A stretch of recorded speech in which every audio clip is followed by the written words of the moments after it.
Habari za siku ya leo, mtoto wa Bwana. Karibu katika kipindi chako cha wiki hii na Bwana kinachokujia kutoka Prayer Partners.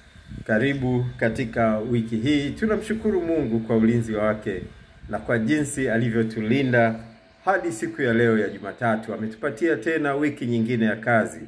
Bwana ni mwema sana, tuzidi kumtukuza. Katika siku ya leo, katika wiki hii na Bwana, somo linasema anguko la wanaokufanyia vikao. Anguko la wanaokufanyia vikao, nalo linapatikana, somo limejengwa kutoka katika kitabu cha Isaya 54 na lile fungu la 15, nalo linasema, tazama yamkini watakusanyana, lakini si kwa shauri langu. Watu wote watakao kusanyana juu yako wataanguka kwa ajili yako. Baba mwema, tufundishe katika siku ya leo. Tunakushukuru mno Baba kwa nafasi uliotupatia katika siku hii ya kwanza, siku ya kwanza ya kazi katika juma hili. Mungu wa mbinguni, tunaomba ukatufundishe katika jina lako Yesu Kristo. Amen. Kitabu hiki kinaongea mambo mazito sana juu ya adui zako, juu ya wale watu wanaokuonea husda, juu ya wabaya wako. Tunaishi katika dunia ambayo shetani yupo. Shetani analeta uadui, shetani analeta chuki. Na si watu wote ambao mambo yao yamekwenda vibaya, ni Mwenyezi Mungu mwenyewe ndio kaamua. Wapo wengi ambao mambo yao yameharibiwa na hila za wanadamu ambao wanatumiwa na mwovu shetani. Leo nina neno juu yako, mtoto wa Mungu uliyechagua kuitazama video hii. Nina neno juu yako, na Bwana amekuchagua ili kwamba uweze kupata ushindi huu katika siku ya leo. Tunaishi katika nyakati za hatari sana. Watu wakiona jema kwako, wakati mwingine badala ya kuunga mkono, badala ya kukupongeza, badala ya kukutia moyo, wanakusanyana, wanakufanyia vikao, ili kukuangamiza, ili kukuharibia. Wanakusanyana kukuundia zengwe, kukutengenezea fitna na kukutia aibu. Unaweza kuwa umejifunza, inawezekana labda umepata uzoefu huu mahali fulani, au kwa muda huu yawezekana labda unapitia uzoefu kama huo. Bwana anasema wale wote wanaokusanyana juu yako wataanguka kwa ajili yako. Bwana anasema katika kitabu hiki cha Isaya 54 na lile fungu la 15. Lakini tukiendelea zaidi katika kitabu hiki cha Isaya Isaya 54, kuna mambo mengine mazito sana ambayo yanaendelea pale. Ngoja tunaenda kuyaona. Katika fungu la 16 au aya ya 16 na 17, linawaonya wale wanaotengeneza, wanaopulizia makaa juu yako, wanaokupulizia makaa. Unajua kuna watu wafitini. Unajua kuna watu inatokea kwamba anakupakazia, anakutengenezea fitna, anakwenda anaongea mambo ya uongo ili tu kwamba wewe uweze kuonekana mbaya, jambo lako lisiende. Biblia inawaonya katika siku hii leo. Inawaonya wale wanaopulizia makaa, inawaonya wale wanaokufitini, inawaonya wale ambao ulimi wao wanakuchongea.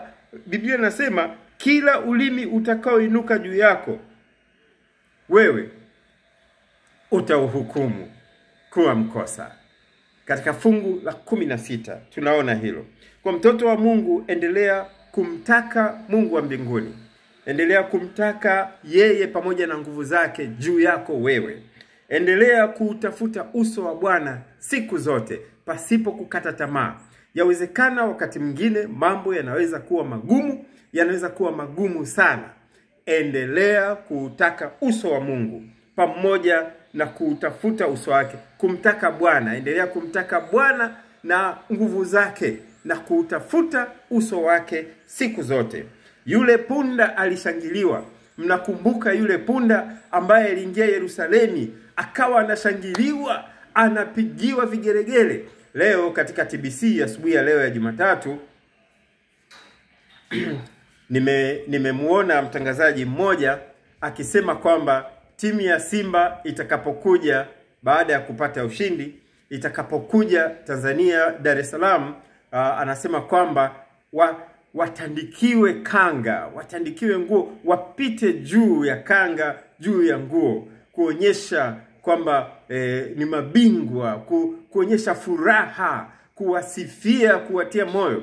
Lakini tunamwona huyu punda alivyokuwa anaingia Yerusalemu. Punda anatandikiwa kanga, punda anatandikiwa nguo, anatandikiwa matawi, punda huyu. Lakini aliyekuwa anatandikiwa matawi, anatandikiwa nguo, je, ni punda? Yes, alikuwa ni punda. Alikuwa ni punda. Lakini kwa nini? Ni kwa sababu punda huyu alikuwa amembeba Mwokozi. Alikuwa amembeba Yesu Kristo. Alikuwa amembeba Bwana, mtoto wa Mungu. Katika asubuhi hii leo, siku hii ya Jumatatu, ninakupendekezea mtoto wa Mungu, ninakupendekezea mbebe Bwana.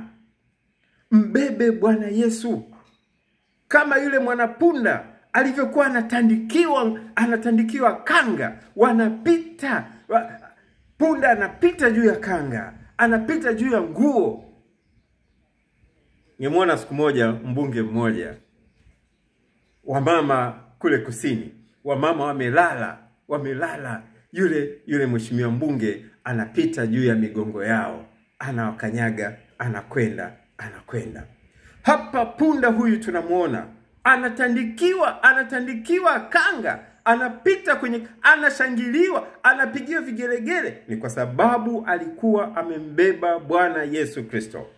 Mtoto wa Mungu, na wewe ukimbeba Bwana Yesu Kristo, ndivyo itakavyokuwa. Mbebe Bwana Yesu Kristo.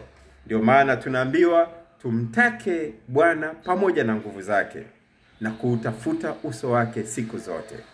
Kwa hiyo ukimtafuta Bwana, ukimbeba Bwana, mambo yako yatakwenda vizuri. Hata pale ambapo utapata challenge, zitakuwa za kitambo tu. Ndio maana wale watakaokuwa ulimi wanakuinulia ulimi, utawahukumu kuwa wakosa. Ndio maana wale ambao watakusanyika dhidi yako, watatawanyika, wataanguka mbele yako. Ndio maana wale watakao kuja kwa njia moja, watatawanywa kwa njia 7. Huyo ndiye Bwana. Mungu akubariki sana. Katika wiki hii, jifunze kutembea na Bwana. Jifunze kumbeba Bwana.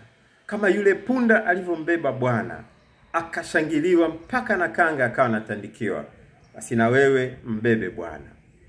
Safari yako itakuwa safi. Hata kama utapita katika ugumu, Bwana yeye mwenyewe atapambana na wale wanaokuwekea ugumu. Mungu akubariki sana. Tuombe. Baba mwema, ninakushukuru sana kwa siku hii ya Jumatatu. Asante kwa neno lako. Baba, tusaidie tuweze kukubeba wewe, tuweze kutembea na wewe. Baba, tunapotembea na wewe, wewe utadili na wale wote maadui zetu wanaoinuka dhidi yetu. Baba, asante. Asante kwa neno lako katika siku ya leo. Tufundishe kukupenda wewe, tufundishe kutembea na wewe, katika jina lako Yesu Kristo. Amen.